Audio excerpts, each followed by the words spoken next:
Played in the NFL, just retired for 10 years. Jets, Jacksonville, Rams, Minnesota. Your last year, Lee J, was in 2017 for San Francisco. Correct. So you got Kyle Shanahan. Jimmy G was not there yet? Not in the beginning. We traded for him halfway through the season. Okay, so give me what are your gut feeling here on Jimmy G? Did you like him? What do you hear about him? What did you see? Jimmy, a.k.a. Jimmy Smooth, is what I called him in the locker room. He was literally right across from me in the locker room, and we would talk all the time. Jimmy wants to be great. You can tell that he came probably from a New England background. He does almost everything that Tom does, but he switches it up a little bit, the way he preps, and just his mindset to the game is amazing to me. I think he could be really great. It really hurt me last year when he went down early in the season. Is he fiery? Is he, Brady can be really... Oh, yeah. Jimmy definitely could be fiery. He gets a lot of times he does the breakdown before we go out on the field. That's how fiery he is. And sometimes it depends on what team you are. A lot of quarterbacks don't do that. You might get a defensive lineman or a linebacker, but Jimmy is the one that calls it up before we go out on the field. And as soon as he came in, you could just feel it was like a breath of fresh air for the locker room when he came and we traded for him. And we ended up winning 6 games down the stretch that year. You did. And you didn't have nearly the roster you have today. Exactly. His roster this year, they have to compete and win this year. And I think there's a lot of expectations, as there should be, because they've spent a lot of money in free agency. They brought in D4. They traded for him. They also brought in Quan Alexander, who's a really good player, too. Tampa Bay linebacker, super athletic. Definitely. And a three-headed monster at running back. You don't know who's going to play. I know Kyle Shanahan's excited about that, having 3 good running backs to play and can manipulate defenses and put them all over the field. And all 3 of those backs can catch the ball at the backfield, which is very dangerous. Yeah, Kyle Shanahan loves that, by the way. That's what he did in Washington. That's what he did in Atlanta. He likes his backs who can catch. All right, I come across as grumpy old man when I say I don't like Baker Mayfield. It looks like he was way too good at the chug and beer thing. I do think quarterbacks are different. Michael Vick told me a story once early in his career before a game. He was rah, rah, rah, and Dan Reeves said, "You're the quarterback. Yeah. You're not a running back." What did you make of Baker? Do I sound like an old cranky guy? You actually don't, Colin, especially during training camp. Your franchise quarterback can't be out there chugging beers. Now, we've seen in the offseason Aaron Rodgers, Matt Stafford, but the difference was that was in the offseason. You can't be doing that in the middle of training camp when you're the face of the franchise. I love Baker, his fiery attitude and the way he comes to work, but there's certain things as a franchise quarterback you cannot be seen doing on camera. Yeah. Now, Sam Darnold's the opposite personality. You played with the Jets. What do you hear, and do you like Sam? I hear a lot about Sam Darnold, that he's even killed, and you want that as a quarterback that's never too high or too low. So even when he throws interceptions, it's not, I want to say he just brushes them off, but he goes back to the next play, all right, let's get it, guys. I think if he can turn down his turnovers and maybe go up on his touchdowns, he had 15 interceptions last year and only 17 touchdown passes. If he can get to like 25, 26 with that defense they have and also having Le'Veon Bell, a little safety net for him, I think he can be really great. When you were with the Jets, there's always been this perception, at least to me, there is some level of dysfunction. Yep. Not Cleveland dysfunction, perhaps, but some level. When you were there, did you ever sense that? I wouldn't say it was dysfunction. Because you won there, didn't you? We went 8-8 my first year with Rex in 2013, and then 2014 we had an off season. We had a lot of issues going on in the locker room, and they fired Rex, and then we brought in Todd Bowles in 2015, which we did win. We went 10-6, and that was the year where I feel like it's kind of like this year's Jets team, where they brought in a lot of free agents. That year we brought in, for instance, the Rams here in L.A. They got Jared Goff. Then they found him a great young coach, and then they spent money on the offensive line. So they were telling me, okay, our future is wrapped up in this coach, this quarterback, and protecting those assets. With the Raiders, we're not going to pay stars. Just years, New England, O-line, D-line, secondary. Let's talk about the Raiders. They'll be on HBO tonight. I work with Gruden at my former employer. He's a TV star. Yeah.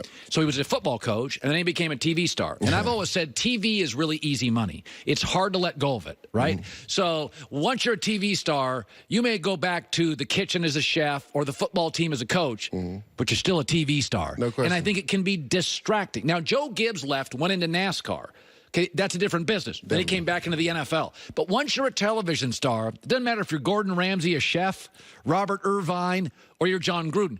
It's hard. You're always a TV star. Yeah. I think they're too distracted. I don't love what I see. Yeah. Your thoughts? There's a lot going on there, as you said, Colin. I mean, for one, you got Hard Knocks, which is automatically going to bring a lot of hoopla around your team, which airs tonight, matter of fact. So we'll see what they've been doing in training camp. And then you bring in AB, who, I want to say a controversial player, but has had some issues off the field, but is a great player.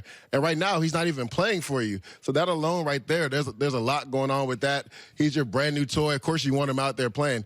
You traded away 2 first-rounders in Khalil Mack, which is a once-in-a-generational player, and Amari Cooper last year. And my thing is, the compensation you get back for them, the first-rounders, they have to hit. They have to be playmakers right away. Because when you trade away a guy like Khalil Mack, you saw in Chicago what he did. Not just for that defense, he ignited that offense. And the whole team, the whole city of Chicago was behind that team. And it took them to the playoffs. So when you trade away 2 players like that, I mean, you almost have to win. And those first-round picks, they have to be good.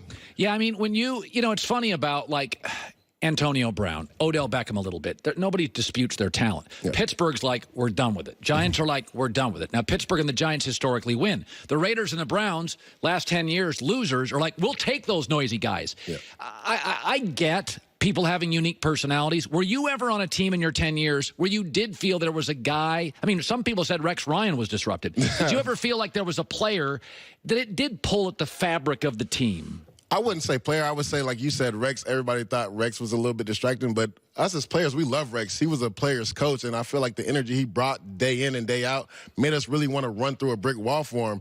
And you saw that on his defenses. Like, every year, his defense was in the top 10.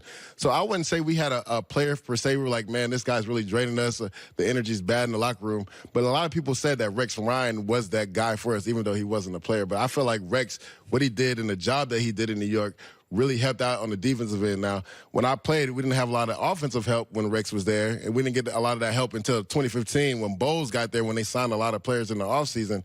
But I feel like Rex did a great job in New York. Lijay Douzabel is joining us, 10 years in the NFL. Your father was Haitian. You came as a young child. You came to Florida. You got Central Florida. You really are the NFL. We say this all the time. You can spot basketball talent by 15. You know, Dwight Howard, Kobe, LeBron. Football talent's different. Half the NFL is undrafted. You are the classic NFL story where you go to camp, some undrafted guy from a directional school comes in like you, Definitely. And 10 years later, you're still earning checks. Go back to your history. When you go into these camps now, can you spot guys early on? You're like, I don't even know where that school is. Do the young unsung guys like you, do they stand out early? It just depends. To me, when I see an unsung hero or an unsung undrafted guy, it's usually based off his effort. And that's what I always try to do. I used to always make sure I had more effort than anybody in the field. Nobody was going to outwork me. My father used to tell me this when I was younger. When I was in high school getting ready to sign my Division I scholarship, I had the athletic director tell me that nobody in our team was Division I worthy on this high school team. And my dad used to tell me this every day: how bad do you want it, son? So I used to write that on a piece of paper and put it in my locker: how bad do I want it, along with what stats I wanted that year. And I would look at it every day. I put one on the back of my door in my master bedroom and in my locker room, and I would look at that every single day, and it would fuel me. How bad do you want it? People used to tell me all the time what I could and couldn't do, but I would tell people there's no way I'm not going to make it to the NFL. And I told myself coming into the NFL, I was going to play no less than 8 years. I was going to say my marker was 8 to 10, and I made it to year 10. Great story. Lijay, 10 years plus in the NFL, does some Jets broadcasting as well. Pleasure to meet you. Hour 3 is next.